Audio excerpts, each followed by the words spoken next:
everyone, welcome to the T4Show. This is episode number 181. My name is Michael Manna, and today we're going to talk about, my God, once again, the Apple Watch. But this time, we're going to have a little bit of a comparison between Apple and Pebble, Pebble Steel, and also someone who's going to have the Pebble Time.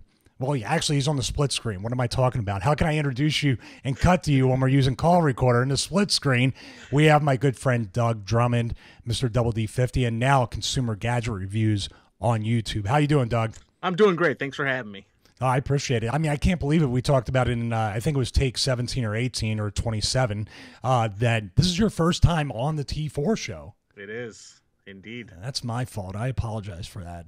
We're going to have to make it to where you're on here a lot more because I've been following your reviews for a while. We've been bouncing stuff back and forth, helping each other with our channels, and it's really good collaboration between guys like me, you, future co-host Mike Panetta is going to be on maybe next episode, and all that, Geeky Nerd Dad. All these guys are really cool, but I really am interested to have you give your background and tell everybody either on Periscope here to my left. If you see me looking, I'm not ignoring you. I'm actually going to the chat room.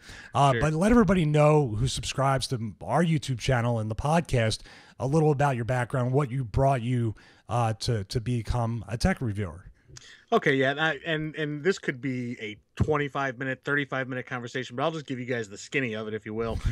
Basically, when the first iPhone came out, I had to save up all my pennies and nickels to pay for that $600 iPhone, and my wife gave me the blessing to go ahead and get it, except she said, this will be the only phone you ever get for $600. And I said, oh, that's going to be unacceptable because, when the next one comes out, I'm going to want that. So I actually forewent getting the 3G and I skipped right for the 3GS.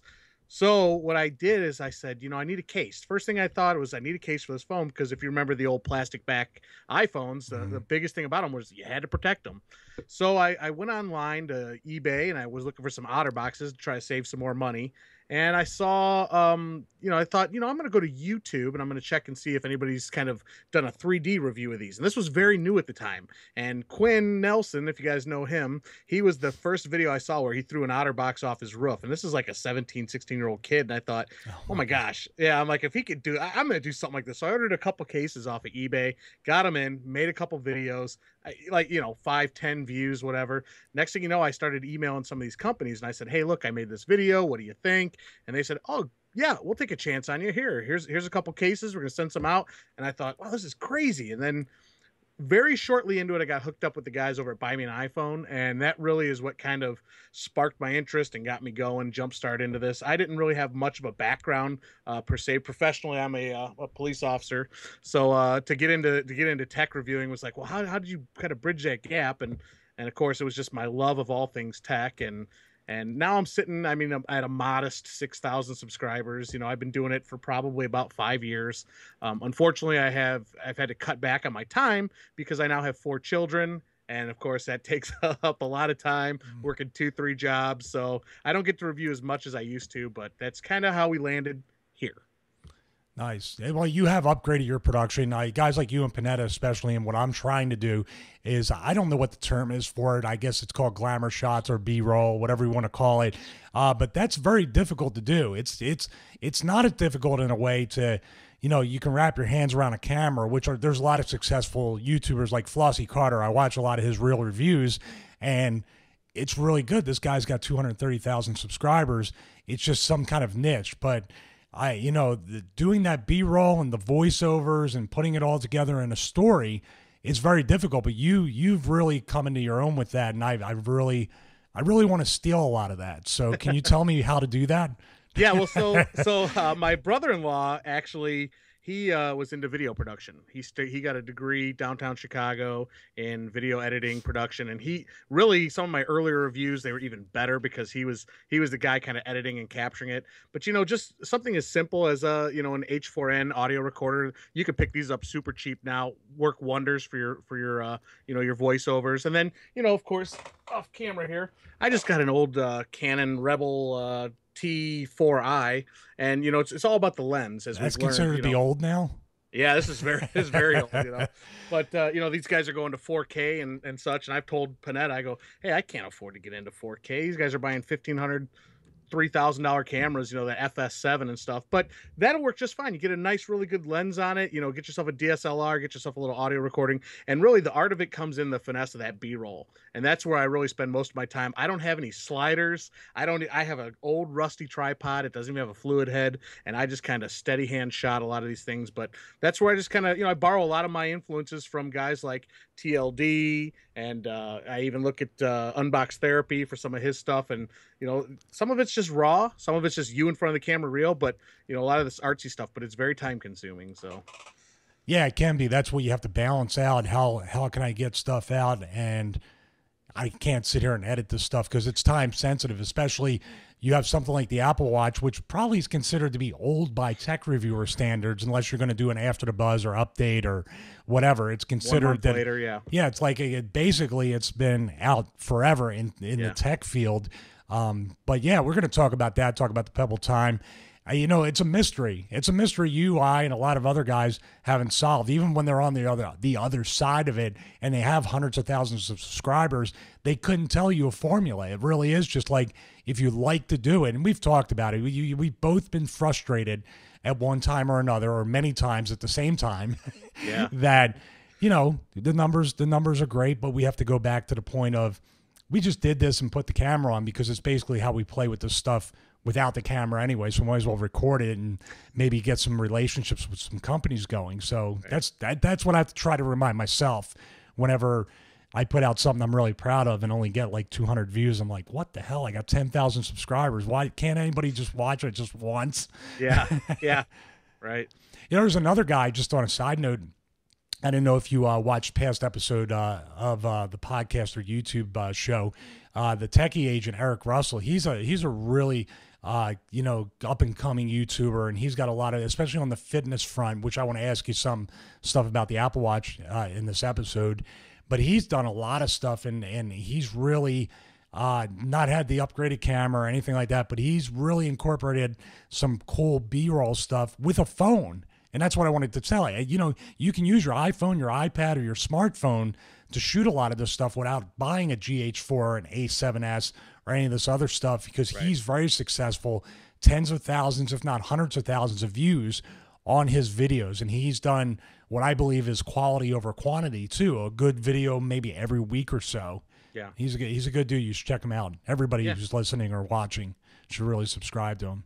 Yeah, and I like that you bring that up, because even like some of the other kind of I consider bigger guys like Danny Winget, he uses a lot of his phones with these 4K cameras on the Galaxy S5, the S6 to shoot his review videos. You just got to get yourself a nice tripod, and they make adapters for them. You just clip your phone into it, and there you go. You've got a 4K video camera right there. So. Yeah, I totally agree. Even though some of the tripods are more than that $600 smartphone that you were only allowed to buy once. So let's get into talking about the Apple Watch. How many times have I texted you over and over again, hey, you still like your Apple Watch? Let me go through my call history here. Yeah, it's probably about once a week. You kind of hit me up and ask me where my feelings and thoughts are. And, I've read a lot of the reviews where people are like, oh, don't get it. Even, some of these big companies, like these big review companies, are like, oh, I would skip it. I would wait. But I absolutely, and it's not just fanboyism, I love it. I love the watch. I love it more today. I learn more and more about it every day. And that's kind of what I like about it. And it works for what I need to do with it. Oh, well, I learned something new about it today. I'll talk about it in a little bit. Actually, I'll bring it up right now. I didn't know you could force touch for a new message, change audio. Like force touch has a really, it's OS wide in a way with APIs, so other apps can really use that force touch to do something with. Which, with the Taptic engine being defective on the first run, it's kind of, that's okay. We're a kid-friendly show. Hey, buddy, can you go upstairs? I'm going to finish doing the show. Okay. He'll sit along quietly and watch. Hey, buddy, how you doing? How are you? He probably can't hear because I got the headphones. Oh, that's right. Now he's frozen. So what I was saying was that, it's funny with the force touch, and I guess that was a major thing with the Taptic engine on the first run, which they say was why it was constrained with the shipping times and everything. But do you find the tap, since we're going to get into comparing the Apple Watch with the Pebble stealing the time, do you prefer the Taptic engine over that really heavy buzz of the Pebble? Absolutely. And at first I was like, yeah, I'm not real sure how this is going to go down, but I love the taptic feedback. And from everything, I get surprised every day. Like when I'm running the GPS on it and I've got on my phone, I'll run Apple Maps. It'll actually kind of buzz on different sides of the phone if you're going to make a left turn or right turn. Oh, wow. When you're tapping with your friends on the messages, wherever they tap on the screen, you're going to feel that kind of. It almost seems like more intense on different parts of the watch. So I really like it. I enjoy it. I don't feel like I miss any of my notifications. Even with Pebble, the reason I got into smartwatches, side note, was because when I'm riding my motorcycle or I'm out doing stuff, my phone's in my pocket. I sometimes miss calls, texts. And getting into the smartwatch, even with the Pebble, I seemed like I was kind of starting to lose that feeling where it would vibrate and I wouldn't pay attention to it, and it kind of renewed it all. And I know it sounds crazy, but with the haptic feedback and everything, I do like the way it operates and the way it feels on your wrist. Speaking of notifications, I've seen some of the reviews like you have from some of the bigger sites talking about that sometimes they wouldn't get notifications for hours or even a day later. Yeah. Has that been a problem, number one, and has the update solved that problem for you, if so? I didn't really notice that. I had it happen one time. It was sort of one of those things where I had to restart the Apple Watch. Sometimes on your phone, even you have to restart your phone, and all of a sudden I had like 10 notifications come through. I haven't noticed it since the update came through, the first and only update so far. I haven't noticed any lag with that at all. So, like I said, it happened once. I've been using the phone. I had a week after it came out, and for one time, I mean, you're gonna have, glitches with any new type of system. Well, the Pebble did that too. Yeah, there's once in a while you have to reset the Bluetooth stack. I think it's the problem with the Bluetooth low energy more than the actual hardware. Yeah. Yep. So let me see what I got here. I didn't write all the questions I had down. I wanted to go back. I'll just read my text messages to see what questions I have for you. Go ahead. I wanted to go back and visit while you're looking for that. You'd mentioned the Force Touch, and I'm glad you brought it up because one of the big key things with this Force Touch is I tried to not look at the manual at all. I got the watch, I opened it up out of the box, I put the box away, and I never looked at the manual at all. I thought, I'm going to figure this out because I know iOS, I know Apple, and I did not mess with the Force Touch. And about 2 weeks after having it, and you're getting all these notifications, and I'm deleting them one at a time. I'm going, man, there's got to be a better way. And so I looked it up. I did a quick Google search. I just broke down. I said, well, you use Force Touch and it'll clear all. And I thought, holy cow, this just opened up a whole new realm of simplicity. And you forget because it's such a new Force Touch was obviously created just for the Apple Watch because Apple had to figure out a way to sort of integrate simplicity of use without having that real estate of the 5.5 inch screen or even a 4-inch screen. So they came up with that Force Touch, and I'll tell you what, I'm still learning. And like you sent me that thing from The Verge today, and I was reading through it, and I was like, wow, I didn't even realize that to compose a new message, because for the longest time it stressed me out with the Apple Watch because I'm only replying to people. How can I now compose? So I don't know if they did a great job, and we're talking about simplicity, and I've been on record to say this watch OS is not very simplistic. When they have to release 12, whatever, how many videos for tutorials, when has Apple ever had to release tutorial videos, multiple ones for one device? And it's not simple, but I don't think they really even knew how to market and promote this correctly because people are finding out as we go along. That's not very Apple-like.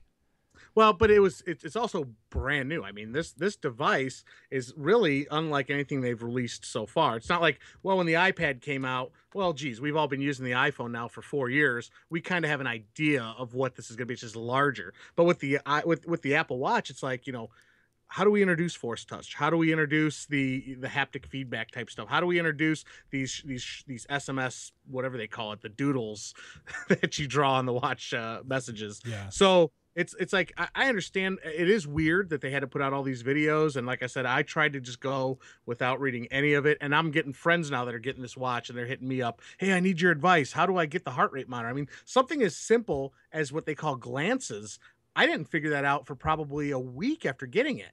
I'm like, I know there's a heart rate monitor on it. We all seen the 50 different sensors on the back, and I'm thinking, well, how do you get your heart? Well, they're not very. I guess you have to watch the videos or read the manual. And that update with the heart rate monitor, let's just speak about that for a second. I don't know how I feel about the fact that, remember they said that with the update they thought the heart rate monitor was broke or there was something flawed, but it turned out that while you're running or while you're doing activity, it's only gonna check once every 10 minutes or something like that, or it's only gonna check. And that's not really the way when doing DDP yoga or when I'm doing cardio. I actually need that real-time function. I need to know where I'm at while I'm doing it. And I don't know if there's a function within the workout that allows me to do that now. If I have to do open workout, or it's a pretty confusing update. And I have to talk to, actually, Eric will probably know because he uses it for exercise. I don't know if you used it while exercising or anything, but with the update, you really try to keep track of your heart rate as you go, because I don't think it's configured that way after the update. You know, I actually used it yesterday. I was doing a bike ride, and I kind of wanted to see where I was at. I want to try to keep my heart rate at the 140 range or higher for obviously burning fat. And so, I pulled my watch out and I look at it. I bring the heart rate sensor up, and it said last checked 8 minutes ago. So it takes probably about 30 seconds, 35 seconds to read your new current heart rate. And then as long as it's on the screen, it's going to continually update.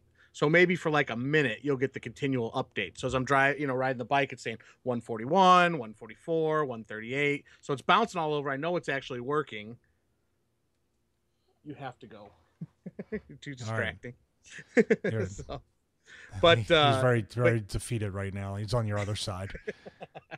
But I almost would like to see, I don't know if any of the developers out there are making third-party apps where they can utilize the heart rate, because maybe if there's something with MyFitnessPal or the Nike Run app or anything like that where they can integrate the onboard heart rate sensor, maybe there'd be something better there. But I don't know if it's locked down. We're working on the DDP Yoga app, and it does not see the Apple Watch. Yeah, but you compare the Apple Watch. You compare the Apple Watch with a Bluetooth chest strap, because Eric Russell's done that, and it's actually pretty accurate. Now, my question about that is, does it, when the glance is up with the heart rate, because that's where you find the heart rate in the glances, correct? Or you start the workout and then you have it up. When you're in the heart rate screen, will it continually read, obviously at a battery drain, will it stay on that heart rate, or is it still going to check in once every few minutes? Or yeah, it's now, if you notice the last time, I don't know if you'll even be able to see it or not because of the reflection, but yeah. Okay, I had 84 beats per minute 10 minutes ago. Yeah. That was when we were walking down here setting up, and that was the last time it checked. I took it off, and you see now the lights are on, the green lights, the sensor lights are on. So it's looking for a reading, which it's not going to get right now.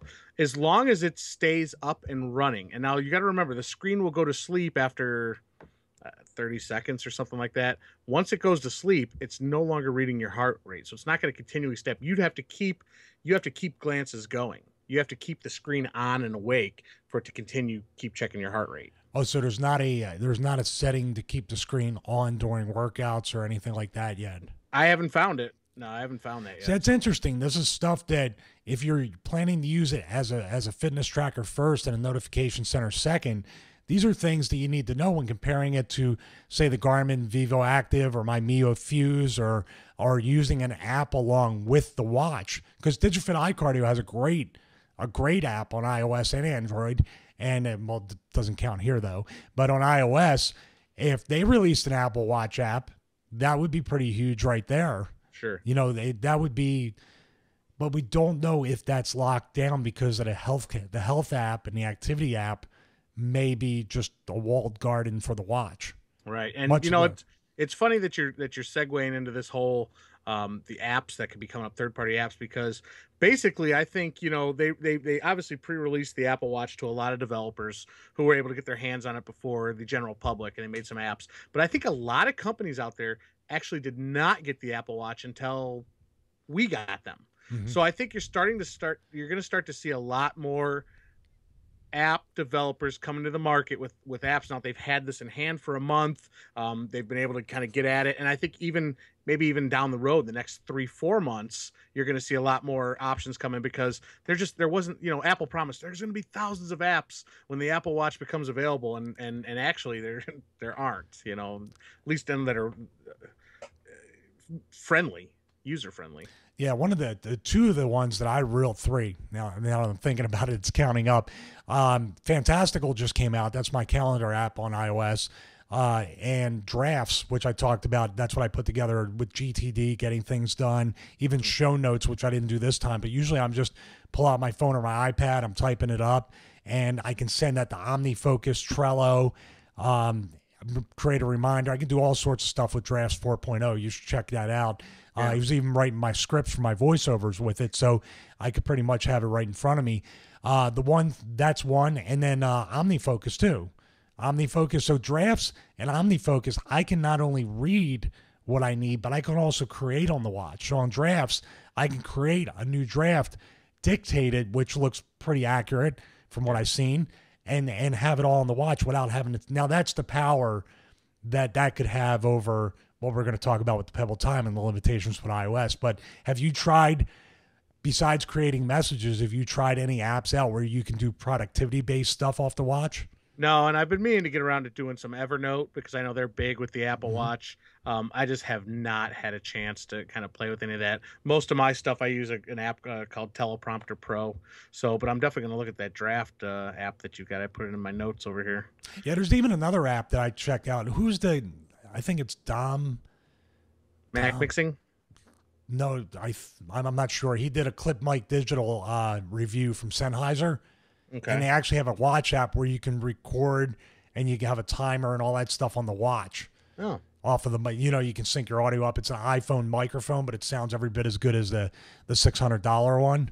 It's coming out for like $2, but it's pretty decent. And the fact that it has Apple Watch app, or even if you do have a teleprompter thing going 3, 2, 1 and go, anything that can create, I see stuff hopefully with. I got a Sony NEX over here that someone lent me. It'd be great to be able to, to look at that and change my shutter speed and ISO and all that stuff from the watch. Yeah. Cool stuff like that. Would be great. And, you get into a little bit of that with the camera control, the native camera control, which I did find kind of, fun or I can see a practicality in it. You set your phone up, you want to take a family selfie, set your phone up and use your watch to kind of set the shutter speed, set the timer, or even snap the picture. So I think it'd be great to sort of see where app developers are going with something like that. Is there a timer attached to that where when you hit it on the watch, it'll give you 3 seconds so you're not like this? Right. When it takes it. Yeah, there absolutely is a timer, and I could bring it up here while we're sitting and talking and give you actual facts. But the lag's very, very, very minimum too, right? Very minimal. Almost no lag at all. I was actually utterly impressed with it. I'm bringing it up now. The one thing I did notice, and it's sort of disappointing, is that how slow the app's launch, the third party. Oh yeah. As opposed to the native, even then, like it just came up on there now. So, and maybe I better take my watch off to kind of show you the. So yeah, that was my next question. You're doing all the segues for me. Thanks. But I can see it. That's pretty. Yeah, I wonder how many frames a second that's moving because it looks pretty accurate. Yeah, it's quick. It's definitely very quick. Now it has 8 gigs of storage. So technically for a watch app, it's going to be a lot smaller than the iPhone app or the iPad app, obviously. Right. They have to eventually, hopefully after WWDC, there'd be a kit to be able to have standalone watch apps so we don't have that. And then you have a sync function from the phone to the watch and watch to the phone, much like you do with OmniFocus and other things that can sync between iOS devices. Yeah. So I'm wondering if hopefully that comes, because I think 8 gigs of storage, which it's going to be bumped up to 16 in the next version, maybe 32. It's going to be huge because that's a big complaint. When I use, if I'm using something else, it's going to take forever for that app to open up, especially you used Apple Maps and you talked about that earlier. Yeah. Was there a huge lag initially when you opened up Maps? No, not at all. And that's weird. There's obviously going to be some loading. There's obviously some loading time. But what's great about it is when I launch Apple Maps on my phone, it almost automatically launches on the watch. I don't have to open it up then in my watch. So if I choose a destination here, and unfortunately I'm doing this off camera, but I'm doing this, I set up a destination. I go ahead and I hit, yeah, that's where I want to go, 24 minutes away. You know, it automatically brings up, hit start. Starting route to 1001 Ridge I'm using this on my phone, and of course, I don't know if you can see or not, but it's already up on the watch, and it tells me 10 feet, proceed to, you know, the next street that I got to go to. Now you have to open it up on the watch too. Basically, when you open up on the phone, the watch knows he wants directions. So I'm going to open up and do that. Now, is there a way to not let that happen if you don't want it? That's a good question. See, because now I shut it down on my phone, yet it's still up on my watch. Because it'll eat up battery too. Say you're running really low on battery, and you're driving home at night. And you know what I mean? You want to... Well, you know, I'm not playing devil's advocate here. I really want the watch, so don't take it the wrong way. No, that's a good question because I'm not sure. I guess I would assume if you put your watch into airplane mode or, that's a great question because I don't know how to shut down apps yet. I don't know if that's even a option. What if you force touch it? Well... Yeah, I guess you could see because my Apple Map actually runs in glances. Now, if I force touch it, it just kind of bounces and looks crazy. So I'm not sure if you even close apps out. If somebody chimes in and knows, that'd be great. But yeah, if someone wants to comment in the section here at youtube.com/T4Show videos and just let us know. Again, I'm trying not to read. I'm trying to figure this out on my own because it's kind of a part of an experiment. I want to see how user friendly is the Apple Watch. If my mom or dad, who are 65 years old, buy this watch, I mean, are they going to really read that software? Are they going to know to go to the Apple website and watch the 35 different videos posted? I mean, how user friendly is it? And as of right now, I'd say not very. It's got a moderate user level. No, you really don't do much on the watch either to set it up. It's all on your iOS device, which I was going to ask you that. Do you recommend, because we have a lot of apps on our phones, if I said install all the apps on the Apple Watch, it's going to be pretty, pretty much crazy on that app screen. So did you do that, or did you put them all on there and then end up trying to select what you wanted and what you didn't? Yeah, so I picked and chose. And from the very beginning? Yeah, from you're a smart guy. Yeah, I said, let me pick and choose what I'm going to put on here, what I'm going to use, and then you can actually even set up what you put in your glances. And I even took some of the stuff they had in there out. I don't check the stocks. I don't play the stock market. You know, what do I need that on there for? You know, so yeah, I right off the bat picked and choose, and like a lot of the stuff I don't even use. I don't play solitaire on my watch. I'm not going to have. And you know, one of the other things I saw was there's an app I use. I'm a avid weather fanatic, and I bought an app in the App Store called Radar Scope. It's one of the best out there, and they have it on the Apple Watch. So I was kind of thrilled right off the bat. I thought, this is great. I paid $9.99 for this app because that's how I am. And I thought, great, I'm going to put it on my watch. They want you to buy their premium, like $10 a year on top of the $10 that you bought. I know it's not much, but you have to be a premium user of this app in order to use that app on your watch. So I don't know if we're going to even see more of that as well. So essentially you're paying $10 extra for the watch app. Yeah, and I'm a year. So I said, I don't need it on my watch that bad. I'll use the phone. No, I'm sure there's going to be a lot of competition with that. $9.99 is a lot of. I know it gives you real-time radar, and it's pretty cool, especially where you live with the kind of weather you can get. Yeah, we're getting some here too. So I don't know what the hell's going on. But yeah, I mean that's something that obviously next week's going to be WWDC. They're probably going to be. I'm assuming it's going to be watch heavy. Yeah. Beats music heavy. Right? Yeah. Yeah, you would think so. I mean, where else are they going to go? Well, how else are they going to? They're going to debut iOS 9. Yeah. The next thing of OS 10 is going to be announced too, but who knows what you're going to see. And iOS 9 has to be something that goes along with the Apple Watch. And iOS 9 probably will add Force Touch to the iOS devices because that's what the next iPhone's supposed to have.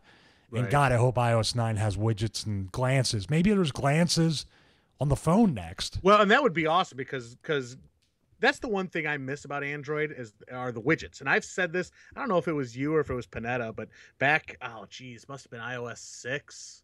Maybe we were all like, oh, widgets. You know, we watched the whole WWDC and no widgets. And here we are now going into iOS 9. There's still no widgets, but they've now got this new glances. And if they can integrate that into the mobile platform with the phone, I think that's the next best thing because that's exactly what it is.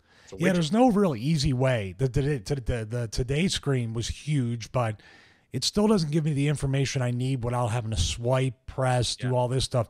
I'd love to be able to just look at something, and you know, they better be careful because the S6, even the LG G4, and whatever's coming next, the cameras are the reason why people stay with iOS mostly. And if the cameras get up to snuff with Android, it could provide, you know, it could prove a problem for Apple. You know, and what, going back to the Today screen and all that, it seemed like when I had an Android, I used that all the time. When I had the S4, the S5, the One Plus, I constantly was swiping down from the top of my screen, going, "What I miss? What note?" And I, with the iPhone, I don't. So Apple has not, in my opinion, they haven't perfected that, and I think they're really lacking in that notification in Today's screen. So yeah, as a matter of fact, I still use Google now on the iPhone to get all the information aggregated the way I do. And now with, you know, just on a side note, because we'll talk about Android because it's our next topic, which is cross-platform compatible. With Android, with Google on tap now, if I have something anywhere, like I have this Google Doc up and I hold down that home button, it's going to give me all the contextual information from that, or a website I'm visiting, or if me and you are watching a particular YouTube video. This is the theoretical way it's supposed to go. That everything related to that content will be expanded through Google now, and I'll be able to do it, to act upon it, like sports and concerts and movies is obvious, events, but also shopping. If I see something, I might be able to shop for the best deal via Google Now and see what our track package is. You know, if I'm looking at the UPS site, I might hold the home button down and be able to track a package. yeah, Google figured it out. Apple just hasn't gotten on the train yet, and I'm hoping that they do. They will. I mean, it's privacy too. Maybe Apple, you'd like to think they have our best interest in mind, but I don't think it's that. No. So let's talk about, speaking of cross-platform compatibility, let's talk about your Pebble Time, which has not arrived yet. And that's what I wanted to ask you. You know, you backed the Pebble Time. You're a first-time backer of Pebble, right? Not a two-time backer? Actually, okay, so that's why you're kind of waiting. I wanted the experience because Kickstarter, Indiegogo, and I've been a part of a company that was through Indiegogo, and it was pretty fucking shady.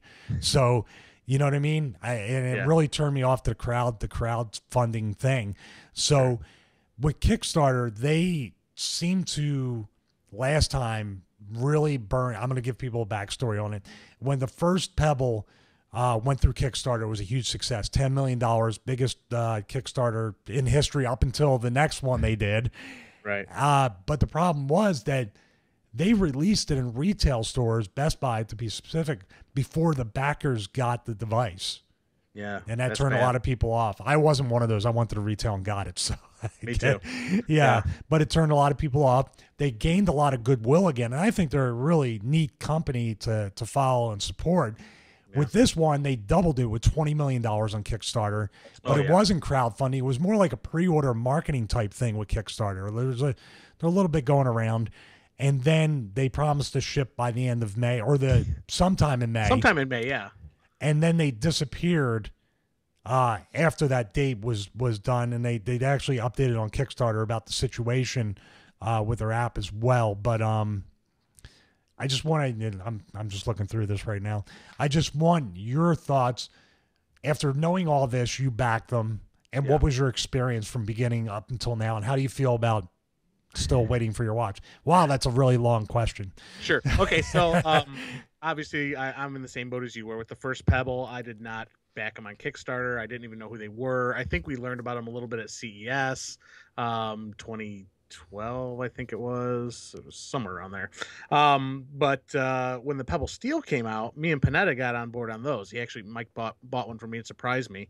And, you know, I was really excited. He couldn't wait to tell me because, you know, we're like a little giddy kid. And he's like, I just ordered us a couple Pebble Steels. And I'm like, oh, awesome. You know, and, you know, waiting for stuff is the worst. And I don't know if you feel the same way as I do. As soon as you order it, you're like, you expect it instantly. Why have they not figured that out yet? Where are the drones at to deliver my package instantly? You know? So, so I thought it was kind of a debacle then. And I was like, oh man, this Pebble Steel, you know, what's going on? It's taking forever. And so knowing all that, I'd never really messed with Kickstarter. I get on there every now and then. I actually backed one other friend of mine, they do a puppet show on YouTube called Bang and Bump Show. It's for kids, but it's great. It's good, clean fun. They were trying to get some money together for production equipment. So I backed them, and they were people I knew. So that was, I don't even want to say that was my first experience, because it was more like, here, I'm giving my friends some money and whatever. So then when the Pebble Time came out, and you know me, I've been watch crazy since they really debuted. I had the Galaxy Gear, the Gear Fit, the Gear 2. And I said, well, I got to have the Pebble Time, because I've been a Pebble Steel user since the day it came out, since we could get it. And so I jumped on there, and I was apprehensive at first. So I actually am only backer number 5,000, which I guess is still pretty good, because there's quite a few backers. Yeah. I got in on the 79,000 backers, I think, to approximate it. Sure, and I was number 5,000. So you figure, here it is, June 3rd. Where's my dang watch? But we'll get into that in a second. So, I bought that way before the even pre-order started for the Apple Watch. I want to say this was back in February 28th, right. was it February 28th, the end or beginning? I'm thinking 28th was, it was either January or February 28th that they. February 24th, Tuesday. I was close. Tuesday, February 24th is when I pledged it. And then I want to say within, 2 weeks they run these Kickstarters for, they took the money out of my account. And now at this point, I've paid for this watch back in February. They've taken the money out of my account. The Apple Watch gets announced, re-announced, I guess I should say. Then it gets pre-ordered, and then it gets launched, and then it gets delivered. My Apple Watch came a week late, and still nothing with this Pebble Kickstarter. And they're really good about giving you weekly updates. Oh, hey, guess what we're doing now? And hey, look what we're doing here. And you're like, okay, great. You're just building up the anticipation for this watch. I've already bought it. And so myself and David Lozier, he's man, he's a shark. Oh, and he is insane about this Pebble Time watch. So he's hitting me up daily. Where's the Pebble Watch? Where's the Pebble Watch? Where's the Pebble Watch? So he starts making a friendly bet. I said, no, David, listen, we're gonna get it. Pebble said May. We're gonna get it in May. And so as May's getting closer, he's going, oh no, Pebble Watch, and so actually yesterday he hit me up on Twitter, and he said, hey, go to your Pebble pledge portal, you hit function F and function U, and I did a couple different things and typed in this code, and it actually pulled out a tracking number hidden behind my pledge. Now at this point it's still saying processing, and I'm going, Jesus, this thing's been processing for a month now. So I put in this tracking number, I throw it in the United States Postal Service, and sure enough, it shows my watch is in Palo Alto or somewhere out in California, and it's leaving the destination. I'll have it Friday. And I thought, no way, this has got to be a joke. So I look at he screenshotted his tracking number, and I looked, and it was different. So I'm like, okay, now there's something to it, because I'm seeing 2 different tracking numbers, 2 different locations. So this must be real. Sure enough, this morning I woke up, got an email. Oh, your watch is shipped. Okay, well, I already kind of knew that, Then they send out a new Kickstarter update through Pebble today, and they kind of said, well, here's what happened. And we've all kind of expected this, because there's no Pebble Time app in the App Store. Everyone's been looking. I know a few people actually already have their Pebble Time in hand, and I started interacting with these strangers on Twitter, and they're like, yeah, I got it, but it's pretty much a paperweight. I can't do anything with it. Oh, you can't even use it on the original Pebble app? No, and you cannot turn it on. And now apparently from what I read on the Kickstarter app was they were trying to make the original Pebble app compatible with the Time. So they resubmitted something, and now it's hung up in approval land with Apple. And so what they're actually asking, and let me pull this up so I can have you guys. Yeah, I'm looking at it right now too, if you want me to read it. Yeah. The quote is, the Pebble Time iPhone app, as we've all noticed, is not yet live on the iTunes App Store. It remains, quote, in review. This unexpected circumstance pains us as much as it does backers with watches ready to set up. We're doing all we can to mitigate the delay and make Pebble Time Watch for iPhone available for download. We appreciate you hanging in there with us while we navigate the obstacle. They want people to kind of shout it out. Go ahead, you go with that part. No, it's basically they hashtagged free our Pebble Time. So they want us to get on Twitter. They said they want us to directly get on Twitter and Facebook and hashtag free our Pebble Time to sort of jumpstart. And what they're saying is make your voice heard by reaching out to Apple directly. Since the beginning, you've proven time and time again the Pebble community knows how to come together and accomplish amazing things. So they're wanting us to not only, I pledged them this money for this device that was promised, delivered at the end of May. Here we are, June 3rd. Mine won't be until the 6th. And on top of it, now I have to beg Apple to approve the app so I can use this device that was kind of, I guess, pre-promised, I thought, Ultimately, I think it's going to get approved. I think is horrible logistics. Lozier brought that up with the last Pebble, that Pebble has just the worst logistics department. And I think that, I'm not sure who dropped the ball here. I'm actually surprised that Apple's treating Pebble this way. I would assume with as many users there are, Pebble users, there would kind of be a different hierarchy for a developer like Pebble as opposed to maybe somebody like down the road. What do you think? There's any underlying nefarious reasons why they're not approving? It's very limited. You can't use the voice stuff with iOS. So it's not like they're competing in any way with the Apple Watch with any mind share or market. And anybody who's pre-ordered that more than likely has already got the Apple Watch too. Yeah. Like conspiracy theories. I love to talk conspiracy theories. Oh, we should do a show on that sometimes. That's my next podcast. Yeah, with what we do, that's all we do is speculate. We're analysts, and I don't know. I would. You want to say no, but gosh, who knows? But either way, they're promising that it'll be. I want to say though, the email I got promised that when my watch shows up Friday, the app will be available. Soon? Soon? I want to see if I can find the quote here. Well, I think it takes 2 weeks after you submit and resubmit usually, unless, like you said, they have somebody there that can expedite it. But right, I don't know. They actually included a couple screenshots of the status history of how they. Yeah, I see it right here too. With the timeline of when they first submitted it to when it was approved the first time, and I was trying to figure out the days, and I'm going, well, if they just resubmitted the second one here on, I don't know what it was, end of May, very end of May, May 22nd or something like that. I have May 22nd waiting for review, 22nd prepare for submission. 22nd developer rejected. Now, does that mean the developer is rejected or the developer rejected the submission? I think what they said here is that they actually rejected their own submission because they were trying to, and again, I could probably read this, but I think what they said is, they were adding minor bug fixes, but I can't remember what it said here. There was some quirks. So yeah, I think they pulled it out. And then they resubmitted again. So now they're in review as of May 22nd, and that's just kind of where they're sitting in limbo. I'm wondering too. Now let's talk about the other side of it. I've seen people on Reddit, on the Pebble Reddit page, which is blowing up pretty bad right now. Yeah. I've seen people with some screen tearing issues already.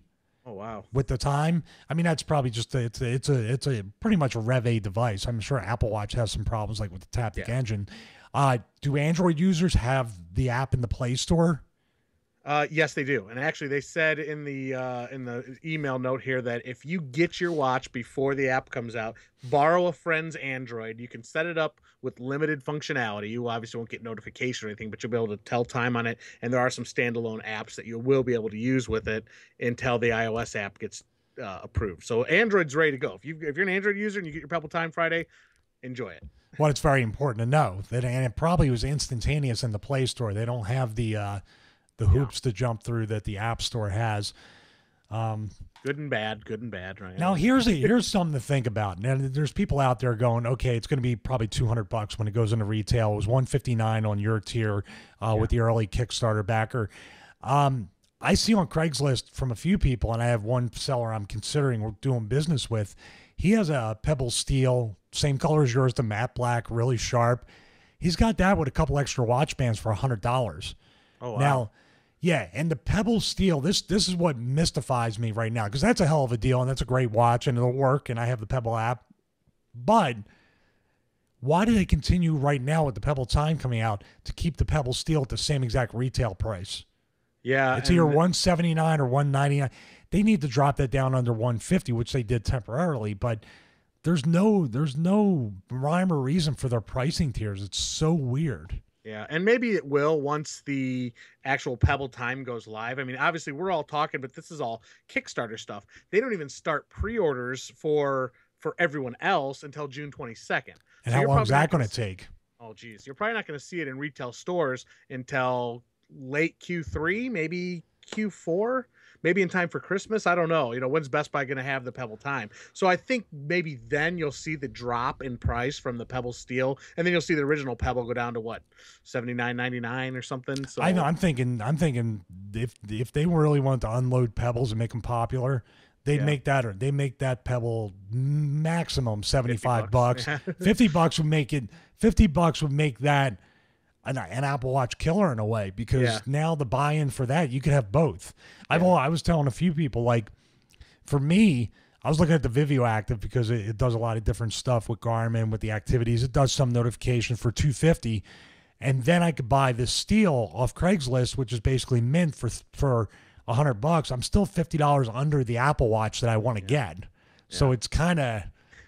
Yeah, not for me. This one was 640 or 700, something like that. So, and you work out. Do you have the sport band with that? I do, and I'm glad you brought this up because you were reading my mind, because I have the sport bands. My first time with sport band, obviously, you mentioned I had the Pebble Steel and the matte black, and I wanted to get that version of the Apple Watch for $1,099. Okay. Oh my God. No, I'm sorry. I want to stay married. I got 10 years invested in 4 kids. It's not worth it. So I thought, no, that one's out the window. So I thought, well, let me get the stainless steel because I like the look of the stainless over the matte. And I said, but the only one I can afford is going to be the sport band for $599. And like I said, with tax, I think I paid $640. So I start looking. I cannot believe that Apple was selling just the Link bracelet for $500 for their Link bracelet. So I thought, no way. Okay, not in a million years. I'll wait till I find something aftermarket. Sure enough, one of my Twitter followers said, hey, look, there's one on here for like $150. And I still said, no, I'm not paying $150 for a Link bracelet. I'm just not going to do it. Recently, this week, Monday, I went online and I found a company called Hoco, Hoco. They got really good reviews on Mac Rumors, and they make a Link bracelet, stainless steel to match the stainless steel watch here. I think I paid $39 for it. And I even added the expedited shipping to get it here, and by tomorrow, I think it's coming. That's pretty strong. Speaking of shipping, I heard that the Apple Watches, I have somebody that ordered Monday and they got their Apple Watch Sport today. They're really padding their shipping times and trying to over what's the word I'm looking for? They're trying to over promise and under promise, oversell, over deliver. Yeah. That's the word I'm looking for. Yeah. I knew I'd eventually get it, but yeah, I mean they're kind of like, it's tempting me to not go to Craigslist and pay that $100 premium for a sport and go to them and get it. And we're right ahead. This is where Apple might have to watch themselves and not go into that Pebble territory, because it's going to have a retail launch supposedly this month, and a lot of the pre-order people do not have their Apple Watches yet. Right. So imagine if you could walk into a store before somebody who pre-ordered it April 24th. Yeah, it's crazy. And the only reason I even got the Pebble Time was because I wanted to make a review against the Pebble Steel, and I thought, man, for $159, I can't pass it up. I have the money sitting there. And then I said, and I'll do a review against the Apple Watch. So I'm really, I have somebody that's interested in buying my Pebble Time, and I'm probably just going to do a couple. Really good friend, and you give a great price too. Great. And so I thought, man, I probably won't wear it much. I might wear it for a day and just test the notifications. I really don't see myself giving up the Apple Watch for the Pebble Time. Lozier argues with me all the time that, well, this is Pebble's Lozier argues with everybody all the time. But not me, really. He argues to me about other people. But he's great. That's the consumer, though. I like him. Yeah. I like Dave Ciccone.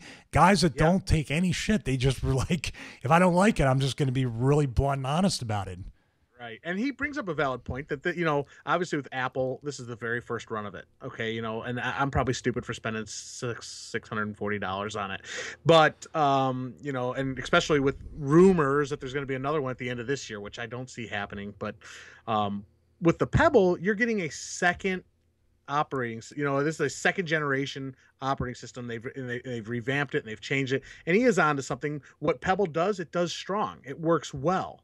You're not going to get the fancy bells and whistles, but it works. And that's why I ultimately chose my Pebble initially over even the Galaxy Gear and the Gear Fit, was because I didn't use half that stuff that's on there. And I thought, all I really need is the notifications. But I always felt that lagging of, like you said, voice dictation, responding to a text message, things like that. And now it seems like Pebble Time is going to kind of do that. I'm not real sure about how this whole timeline is going to work. I'm not sure that that's even a function that I would even use on a regular basis, the timeline. I'm mostly interested in the color screen, the new color e-paper display, what have you, and kind of seeing how that works with all the new watch faces. Well, how do you feel about the size of that? How do you feel about that there's so much bezel and they could have made the screen bigger, and they decided, I guess, for application reasons, to keep it the exact same dimensions as the Time, and not as Time, as the Steel and the original Pebble? That is a valid point. As far as aesthetics go, I don't think it's a very pretty looking watch. And which one am I getting? I mean, which one did you get? I got the all black, the black one. Nice, good choice. So, me and you with same thing with the phone. The screen looks bigger when it's all black around, right? Exactly. I'm like, well, white, and then red, and I said no.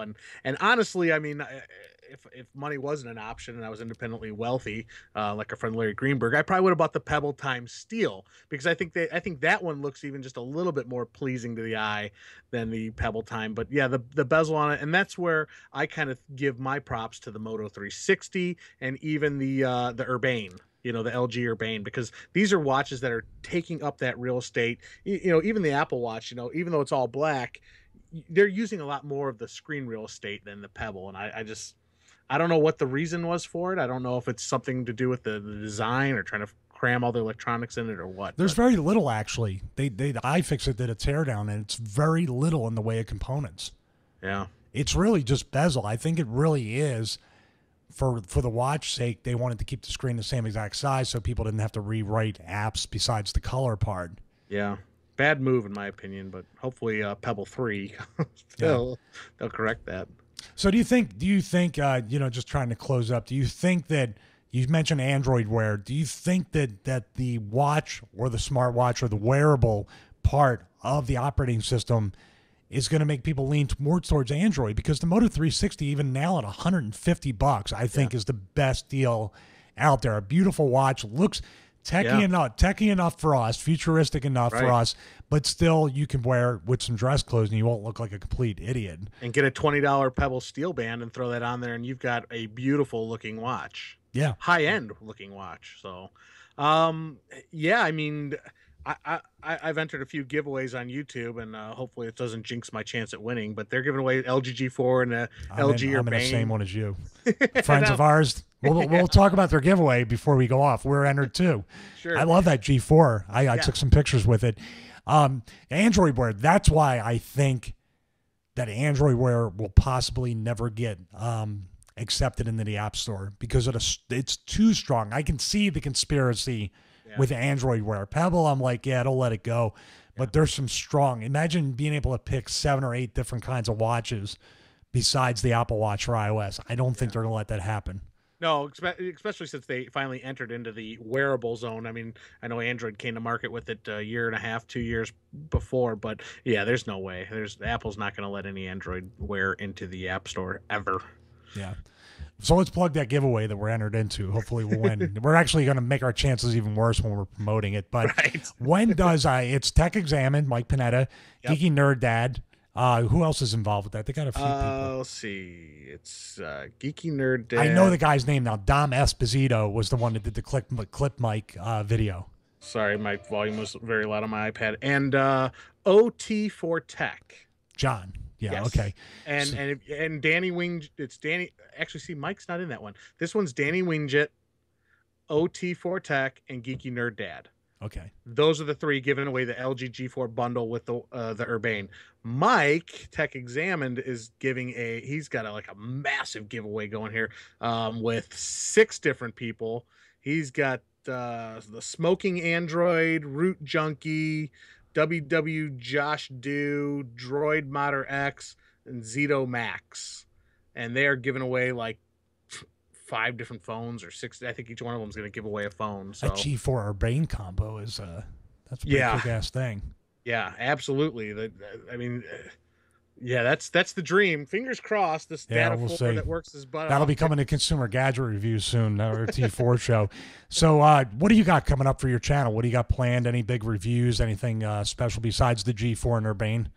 Yeah, right. So, yeah, as soon as I get the Pebble, we're going to see showdowns with the Pebble Steel versus Pebble Time. We're going to see the showdown with all three Pebble Steel, Pebble Time, Apple Watch. And we're also going to see me revisit the Apple Watch, see kind of how where I'm at now. About 2 months in, we're going to have that coming up, and we're going to continue to bring in the same thing we always bring to you, just gadgets and accessories, mostly accessories. I know it seems like the case market's died down a little bit, and they haven't really done anything too interesting or new or radical. But we're always going to be getting cases in and show you what I think are some of the best cases. But again, it all comes down to gadgets. We got computers, we got keyboards, we got you name it. We're bringing it to you. So I agree. I'm with you. I've been trying to center in and get a niche, but I like it all. What can you do? You know what I mean? Yeah. You got stuff sitting around. You want to just use it. So I appreciate you being on the show, Doug. Oh, please come back. Make sure you follow Doug. Go to Consumer Gadget Reviews or Mr. Double D50. It's under that on YouTube. I was trying to search Consumer Gadget Reviews. Yeah. It didn't really come up right away, but it's Mr. Double D50 on YouTube as well. Follow him, Double D50 on Twitter.